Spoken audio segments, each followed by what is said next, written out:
एक बार तथागत जेतवन में विहार कर रहे थे। जेतवन के राजा जब राजा पसेनदी को पता चला कि तथागत खुद वहां पे पधारे हैं, तो वो अपने रथ पर सवार होकर उनसे मिलने पहुंचा। वहां पहुंचकर उसने तथागत को नमन किया और उनसे बोला, तथागत, मेरा ये अयोग्य सा और अंधकार में राज्य धन्य हो गया कि इसे आपके आगमन का गौरव प्राप्त हुआ है। आपके समान संसार के स्वामी, धर्म राजा और सत्य के अधिपति के रहते हुए मेरे राज्य पर विपत्तियां और संकट आ ही नहीं सकते। मुझे आपके धम्म उपदेश रूपी निर्मल जल का पान करने का अवसर प्राप्त हो।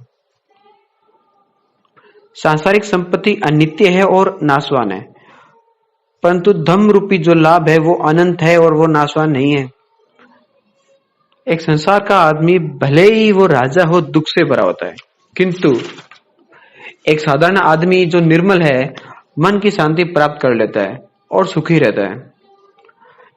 धन की लोलुपता और काम भोग की पर्वती से दबे हुए राजा के चित्त की अवस्था को जानकर तथागत ने उपदेश दिया, जिनका जन्म निम्न स्थिति में हुआ है और वे भी जब किसी गुणवान व्यक्ति को देखते हैं तो उनके मन में उसके प्रति आदर की भावना पैदा होती है, तो फिर जिसने कुशल कर्म अर्जित किए हैं ऐसे स्वतंत्र राजा को इससे और अधिक क्या अनुभव चाहिए।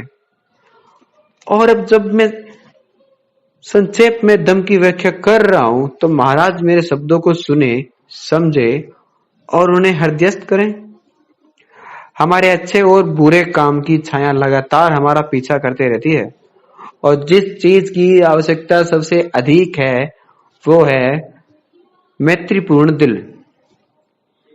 अपनी प्रजा को अपनी इकलौती संतान के समान रखो।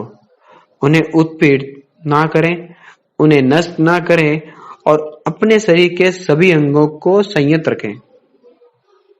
कुमार्ग छोड़कर सद्मार्ग पर चलें। दूसरों को कुचलकर अपने को ऊपर ना उठाएं। दुखी को आराम दें और उसे अपना दोस्त बनाएं। न तो राज्य की प्रतिष्ठा को अधिक महत्व दो और न ही चापलूस लोगों की मीठी बातें सुनो।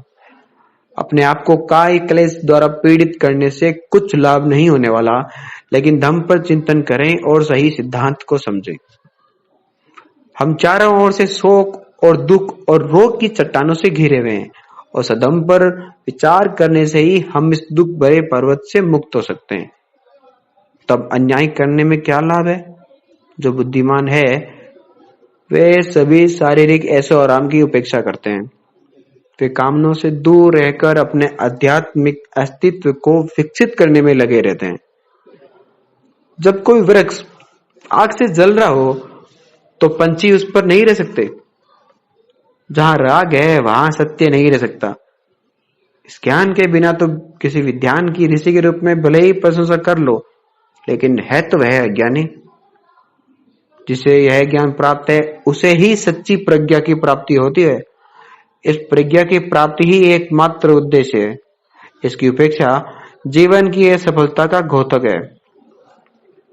सभी मतों की शिक्षाओं का यही एक केंद्र बिंदु होना चाहिए, क्योंकि इसके बिना सब निरर्थक है। यह सत्य केवल पब्बजित होने के लिए नहीं है। इसका संबंध प्रत्येक मनुष्य से है। भिक्षु और गृहस्थ दोनों एक समान है। भिक्षु और गृहस्थ में मूलतः कोई भेद नहीं होता। भिक्षु भी पतित होकर ही विनाश को प्राप्त होते हैं और ऐसे साधारण गृहस्थ भी हैं जो भिक्षु के पद पर पहुंच सकते हैं। कामना का जो प्रवाह है वो खतरा है जो सभी के लिए समान है। वह संसार को बहाकर ले जाता है। जो एक बार इसके भंवर जाल में फंस जाए उसका बच निकलना मुश्किल है। लेकिन प्रज्ञा एक ऐसी नाव है और विचार शक्ति जिसकी पतवार है। धम्म का यही घोष आपको काम रूपी शत्रु से बचाने के लिए पुकारता है, क्योंकि कुशल और कुशल कर्मों के फल से बच निकलना असंभव है। इसलिए हमें कुशल कर्म ही करने चाहिए। हमें अपने विचारों पर ध्यान रखना चाहिए ताकि हम गलती से भी कोई बुरा काम न करें, क्योंकि हम जैसा बोएंगे वैसा ही हमें मिलेगा। प्रकाश से अंधेरे में जाने के और अंधेरे से प्रकाश में आने के मार्ग होते हैं। अंधेरे से और भी अधिक अंधेरे में जाने के भी मार्ग होते हैं और उदित प्रकाश से और अधिक चमकीले प्रकाश में जाने का मार्ग भी होता है। बुद्धिमान मनुष्य ज्ञान रूपी प्रकाश का उपयोग करेगा, क्योंकि उसे और अधिक प्रकाश प्राप्त करना है। वह लगातार सत्य के ज्ञान की ओर ही अग्रसर होगा। सदाचरण अपनी श्रेष्ठता का प्रदर्शन करो और कार्य कारण सिद्धांत के अभ्यास द्वारा संसार की भौतिक वस्तुओं की तुच्छता पर गहराई से विचार करो। जीवन की यह अस्थिरता को समझो। अपने विचारों को ऊंचा उठाओ और दृढ़ निश्चय के लिए सच्ची श्रद्धा प्राप्त करो। राजधर्म के नियमों का उल्लंघन मत करो। तुम्हारी प्रसन्नता का आधार बाहर की चीजें नहीं, बल्कि तुम्हारा खुद का मन होना चाहिए। इस तरह तुम्हारा यश अगले युगों तक अमर रहेगा।